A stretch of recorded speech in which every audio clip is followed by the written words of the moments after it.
यह कहानी एक परिवार की है जिसमें 3 भाई और एक बहन थी। एक गांव में एक सुखी परिवार रहता था।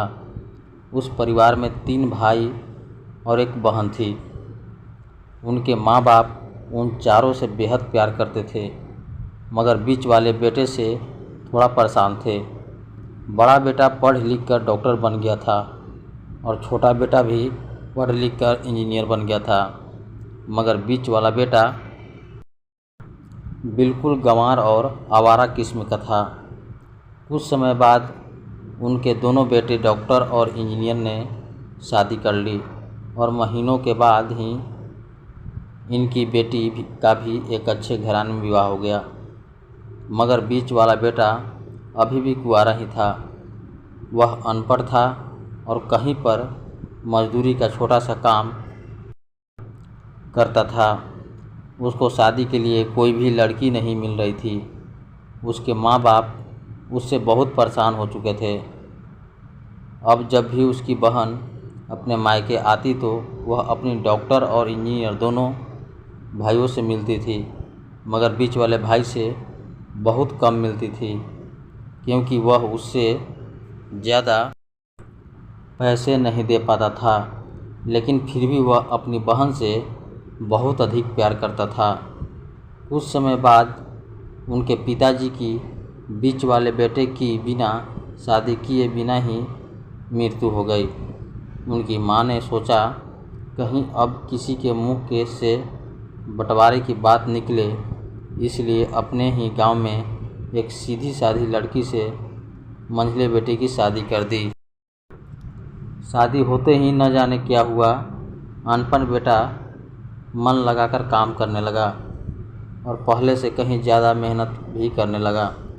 अब कोई भी पुराना दोस्त उसको मटर गश्ती के लिए बुलाने आता तो वह मना कर देता। एक दिन उसके डॉक्टर और इंजीनियर भाई ने सोचा कि यह तो गंवार और अनपढ़ है, हम इससे कहीं ज़्यादा पैसे कमा लेते हैं, इसलिए अब हमें बंटवारा कर लेना चाहिए। माँ के लाख मना करने के बाद भी दोनों बेटे ने बंटवारे की तारीख तय कर दी और उन्होंने अपनी बहन को भी बुला लिया। तभी उनका गंवार भाई कहता है कि तुम लोग बंटवारा कर लो, मुझे जो बचे वो दे देना या ना देना, मैं शाम को आकर अंगूठा लगा दूंगा। तभी उसकी बहन कहती है, अरे बेवकूफ़, तू तो हमेशा बेवकूफ़ ही रहेगा। ज़मीन का हिस्सा तो आमने सामने बैठकर होता है। और उसकी माँ भी उसे काम पर जाने से रोकती है। उसी वक्त वकील भी वहाँ आ जाता है और कहता है कि आपका सारा हिस्सा मिलाकर 10 बीघा ज़मीन और 1 मकान है। अब यह बताओ किसको कितना हिस्सा देना है, मैं उसी हिसाब से कागज़ बनवा दूंगा। तब गंवार भाई कहता है, वकील साहब 5-5 बीघा ज़मीन हमारे दोनों भाइयों के नाम लिख दो और यह हमारा घर है, मेरी प्यारी बहन के नाम कर दो। तब दोनों भाई पूछते हैं कि तू अपने हिस्से में क्या लेगा। गंवार भाई कहता है कि मेरे हिस्से में मेरी प्यारी माँ है। वह अपनी पत्नी की तरफ मुस्कुराते हुए कहता है, क्यों, क्या मैंने गलत कहा? उस गंवार और अनपढ़ की पत्नी अपनी सास से लिपट कर कहती है, माँ से बड़ी वसीयत क्या होगी मेरे लिए। उसी वक्त उसका गंवार पति भी अपनी माँ से लिपट जाता है। गंवार बेटे और बहू के प्यार ने ज़मीन जायदाद के बंटवारे को एक सन्नाटे में बदल दिया। तभी बहन अपने गंवार भाई के गले लगकर लिपट कर रोते हुए कहती है कि माफ़ कर दो भैया, मैं आपको सम्मान नहीं दे सकी।